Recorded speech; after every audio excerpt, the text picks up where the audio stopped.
आपने धर्मेंद्र की कई ऐसी फिल्में देखी होगी जिसमें कई बार वो हीरो के रूप में विलन का सर्वनाश करता है, और आपने शोले फिल्म भी देखी होगी जिसके अंदर में वो एक सिक्का उछालता है जिसकी तरफ दोनों हेड होता है और वो किसी की भावनाओं को या अपने जीवन के उस परिचय को बताता है कि दोनों तरफ हेड होने से वो जीतने का प्रयास करता है। और शोले फिल्म में भी वैसा ही हुआ, लेकिन वही सिक्का जो फिल्म में उछाला गया था, क्या आज वो सिक्का उनकी जीवन की लीला को समाप्त करने पर तुला हुआ है? जी हाँ, बिल्कुल। भारत के अंदर में कई राजनीतिक पार्टियां, कई बड़े राजनीतिक दल और कई बड़े फिल्म स्टारों ने धर्मेंद्र के जीते जी उन्हें श्रद्धांजलि दे दी। ये अपने आप में एक बहुत बड़ा चौंकाने वाला नतीजा है। हमारे साथ में जाट महासभा के प्रदेश के सचिव हैं, उनसे हम बात करेंगे, क्योंकि जिस प्रकार से आनन फानन के अंदर में धर्मेंद्र को श्रद्धांजलि दी गई, हेमा मालिनी और उनकी बेटी ईशा देओल ने इस चीज़ का खंडन किया, इस बात का खंडन किया कि धर्मेंद्र अभी जिंदा है और धीरे धीरे वो अपनी सेहत को रिकवर कर रहे हैं। कृष्ण कुमार जानू जी, क्या लगता है कि इस सोशल मीडिया की प्रतिस्पर्धा में लोग जिंदा आदमी को भी श्रद्धांजलि दे सकते हैं? देखो, मीडिया से फर्स्ट बनने के चक्कर में गलतियां होना स्वाभाविक है, लेकिन जिस राजनीतिक दल के लोगों ने धर्मेंद्र जी के निधन की खबर को अपने सोशल मीडिया पर चलाया, वो इस बात का संकेत है कि उनकी पत्नी भाजपा की सांसद है मथुरा से, और पत्नी खंडन कर रही है, आलोचना कर रही है मीडिया की गतिविधियों की, और भाजपा राजस्थान के नेता अध्यक्ष जी से लेकर राजेंद्र जी राठौड़ से लेकर अधिकांश लोग भेड़ चाल चल रहे थे। ईमानदार बात तो यह है कि सोशल मीडिया को और मीडिया को तो अंक बनाने होते हैं। राजनीति में श्रद्धांजलि पहले दी बाद में दी उसका कोई स्थान नहीं है, लेकिन अंधी दौड़ कर रहे हैं, और इसीलिए इस अंधी दौड़ के कारण अपमानित भी महसूस होना पड़ता है। कल भी इस विषय पर खंडन किया था, बाद में कुछ लोगों ने अपनी पोस्ट डिलीट भी की है, लेकिन ये उत्तेजना और उत्साह का अतिरेक है। एक जिंदा आदमी को श्रद्धांजलि देना किसी भी दृष्टि से सामान्य शिष्टाचार का अपमान है। और भारतीय जनता पार्टी जो भारतीय जीवन मूल्यों की बातें करती है, ताजमहल की जगह गीता भेंट करते हैं दुनिया वालों को, और यहाँ जिंदा लोगों को श्रद्धांजलि उसके नेता देते हैं। और वह सवाल जब मेरे जैसा व्यक्ति उठाता है तो अनुशासनहीन माना जाता है, निष्कासित किया जाता है, और वही गलती जब बड़े नेता करते हैं तो गलती कहलाती है। ये दोहरा आचरण, दोहरे मापदंड भारतीय जनता पार्टी के पटाक्षेप हो रहे हैं, होते रहेंगे। अच्छा, इसमें जानू जी, क्योंकि हेमा मालिनी खुद राज्यसभा की सांसद भी है, माफ़ कीजिएगा, सांसद लोकसभा की सांसद है, और यूपी की मथुरा से आती है, फिर भी उनसे किसी ने नहीं पूछा, और देश के रक्षा मंत्री जिनको राजनाथ सिंह जी कहा जाता है, और उन्हें आनन फानन में श्रद्धांजलि दे दी और फिर अपना ट्वीट भी उन्होंने डिलीट कर दिया। तो क्या लगता है, ये क्या दर्शाता है कि आप अपने ही लोगों के सुहाग को उजाड़ने पर उतारू हैं? विषय सुहाग का नहीं है। धर्मेंद्र जी की तबीयत ठीक नहीं है, वो हॉस्पिटलाइज हुए थे, और उस सारे विषय में परिवार के प्रति सद्भावना या संवेदना नहीं है। नेता लोग केवल खुद की पब्लिसिटी और मेरा उससे अटैचमेंट है ये सिद्ध करने के लिए इस प्रकार की पोस्ट मीडिया और सोशल मीडिया देखकर डालते हैं। इस बात का सबसे जीता जागता प्रमाण धर्मेंद्र जी को दी गई श्रद्धांजलियां हैं।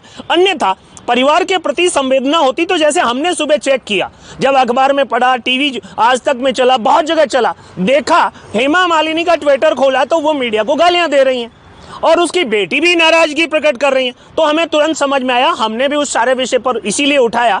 और जाट महासभा में बहुत से लोगों को इस बात की आपत्ति थी, जिस प्रकार आप उत्साह का अतिरेक दिखाते हैं उसमें जिम्मेदारी का अगर अभाव होता है तो वो गलती नहीं, लापरवाही। तो क्या लगता है कि जिस प्रकार से मीडिया ने अपना चरित्र का एक परिचय दिया है बातों का, और धर्मेंद्र की झूठी खबरें दिखाई गई है, लोगों ने धर्मेंद्र जब सांसद थे बीकानेर से उनके पुराने लेख निकाले और उनको याद किया, तो अब लोगों का क्या मीडिया के प्रति कहीं ऐसा तो नहीं है धीरे धीरे मोह भंग होता जा रहा है? आई फर्स्ट के चक्कर में मीडिया अपनी विश्वसनीयता तो खो रहा है, इस बात में दो राय नहीं है। और सोशल मीडिया के जमाने में जो मेन स्ट्रीम मीडिया है वो भी सोशल मीडिया से पहले खुद को दिखाने के चक्कर में इस प्रकार की लापरवाही और गलतियां करता है। मीडिया के जो जिम्मेदार लोग हैं वो अगर इसे गलती मानते हैं तो ये गलतियां होती रहेंगी, और ये लापरवाही है तो इसमें सुधार होने की संभावनाएं बनेंगी। क्योंकि धर्मेंद्र जी की अगर बात की जाए तो उनकी बेटी ने भी आके एक्स पर हैंडल पे लिखा उन्होंने कि आप हमारी निजी ज़िंदगी में ना झांके और हमारे पिता की तबीयत बिल्कुल सही है। तो क्या लगता है कि परिवार के सारे लोगों ने ट्वीट करने के बाद भी लगातार, चाहे वो कांग्रेस हो चाहे बीजेपी हो, तमाम राजनीतिक पार्टियाँ, तमाम जो बीकानेर के लोग थे क्योंकि सांसद हैं और पंजाब के लोगों ने उनके खिलाफ जो ट्वीट किया है वो किस हद तक सही था? क्योंकि क्या मैंने जैसा आपको पहले पूछा, क्या प्रतिस्पर्धा या नज़दीकी होने का एक फ़ायदा? देखो मनोज जी, बहुत साधारण सी बात है। अगर नजदीकी दिखानी है तो अभिनेता के परिवार से दिखाते, अपने पूर्व सांसद से या उसकी वर्तमान पत्नी सांसद से दिखाते। उनकी खबरें और उनका ट्वीट कोई नहीं ले रहा है। अस्पताल ने कोई बुलेटिन जारी नहीं किया है, किसी प्रकार का कोई उनका मेडिकल बुलेटिन जारी नहीं हुआ है, उनके परिवार से किसी प्रकार की कंसर्न नहीं ली गई है। केवल अपनी लोकप्रियता बढ़ाने के लिए, सस्ती लोकप्रियता बढ़ाने के लिए मीडिया ने उठाया और मीडिया का देखा देखी भाजपा के नेताओं ने उठाया, क्योंकि भाजपा के नेताओं को पहले परिवार से कंफर्म करना चाहिए था। कांग्रेस चलो दूसरी पार्टी है, वो नहीं भी कंफर्म करें और मीडिया के आधार पर भी वो संवेदना व्यक्त करें, लेकिन भाजपा को तो अपने घर की सच्चाई पहले मालूम करनी चाहिए, फिर श्रद्धांजलि देनी चाहिए। ये सहज अपेक्षा है, लेकिन उत्साह का अतिरेक ये बताता है कि भाजपा के लोग भी मीडिया की गाइडलाइन में ही काम करते हैं, उनका विवेक काम नहीं करता है। तो कहीं ऐसा तो नहीं है क्योंकि भाजपा ने जिस प्रकार से ट्वीट किया, राजनाथ सिंह एक बहुत बड़े नेता है, गद्दावर नेता माना जाता है, गद्दावर, तो उनको देखकर, क्योंकि अब क्या भाजपा है या कोई संगठन पर कार्रवाई करेगा या हेमा मालिनी कोई अपना अध्यक्ष को विरोध प्रदर्शन करेगी? एक महिला को जो शादीशुदा है उसे विधवा घोषित कर दिया।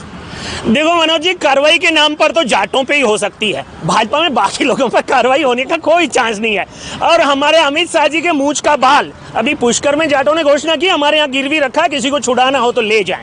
जाटों पे भाजपा में कार्रवाई संभव है, दूसरों पर कार्रवाई करने की भाजपा की हिम्मत भी नहीं है, और दूसरों के साथ गठजोड़ करके भाजपा चल रही है तो उन पर कार्रवाई कैसे करेगी? राजस्थान के तो प्रदेश अध्यक्ष ने भी ट्वीट किया है, और स्वयंभू मुख्यमंत्री पूर्व नेता प्रतिपक्ष राठौड़ ने भी ट्वीट किया है, राजनाथ जी ने भी ट्वीट किया है, और कितने लोगों ने ट्वीट किया है, सबके नाम गिनाने की जरूरत नहीं है। तो भाजपा में जो अंधभक्ति की दौड़ है वो सब दौड़ने लगते हैं, दौड़ रहे हैं, देखते जाओ।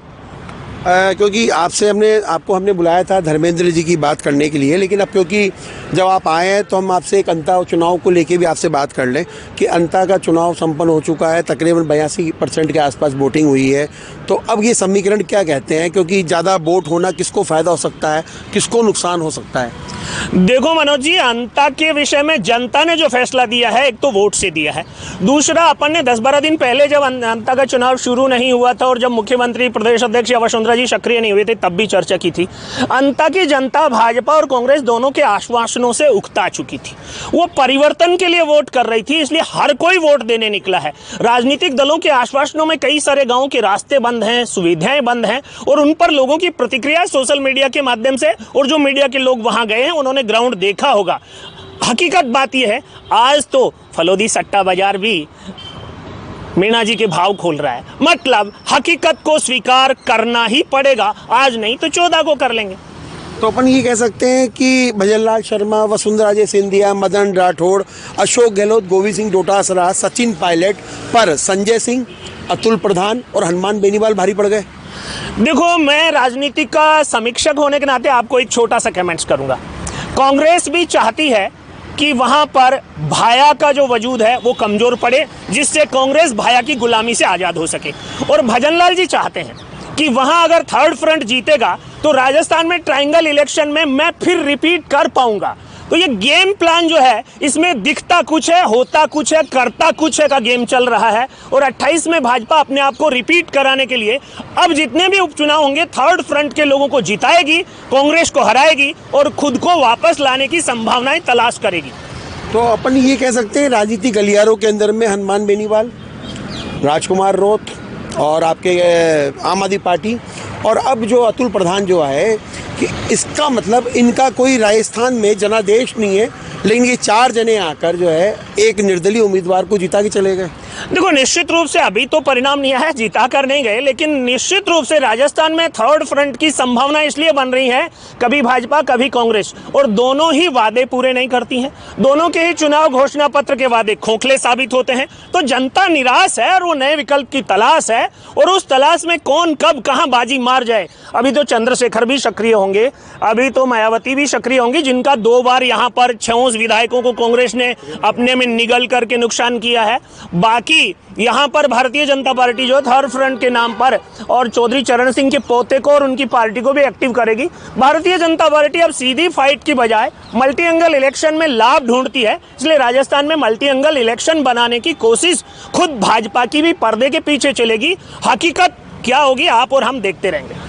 बिल्कुल, एक लास्ट सवाल हम जानू जी से और पूछेंगे, क्योंकि जाट महासभा के प्रदेश के सचिव हैं, और अब धर्मेंद्र जी की हालत कैसी है उसके बारे में थोड़ा सा आप। देखो, उनका मेडिकल बुलेटिन और उनके परिवार की जो जानकारी है कि उसके हिसाब से वो ठीक हैं और रिकवर करें। हॉस्पिटल ने भी शायद उनको घर जाने की या उनके परिवार के साथ रहने की, परिवार को उनसे मिलने की छूट दी है। इसका मतलब अभी वो स्वस्थ हैं और श्रद्धांजलि देने वाले सब जो हैं वो सद्भावना के साथ माफ़ी मांगेंगे तो वो जल्दी ठीक होंगे। तो बिल्कुल देखिए, धर्मेंद्र के बारे में हमने बात करी और अंता चुनाव के लेके भी बात करी। धर्मेंद्र की फिल्म का एक गाना था कि गाड़ी बुला रही है, सीटी बजा रही है, लेकिन शायद जिनकी सीटी बजी उनकी सीटी धर्मेंद्र ने अपने स्वास्थ्य के हवाले से उनकी सीटी को एक विराम दे दिया है। लगातार सोशल मीडिया पर उन्हें मृत घोषित कर दिया गया था।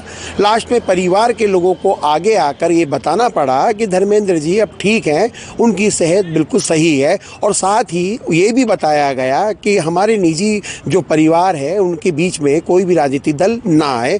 लेकिन अब ये देखने वाला दिलचस्प होगा कि धर्मेंद्र जिस दिन आएंगे ठीक होकर, क्योंकि हम अपने दर्शकों को एक बात और बता दें, क्योंकि धर्मेंद्र ही उन चैनलों पर अपनी खबर देख रहे थे जिन चैनलों ने उन्हें मृत घोषित कर दिया था। ये अपने आप में बहुत बड़ा चौंकाने वाला परिणाम भी है और देखने वाली चीज़ भी है कि मीडिया की लोगों के प्रति विश्वसनीयता थोड़ी थोड़ी कम होती जा रही है। सोशल मीडिया का जमाना है, ये कहना है कृष्ण कुमार जानू का, जो राजस्थान के जाट महासभा के सचिव हैं।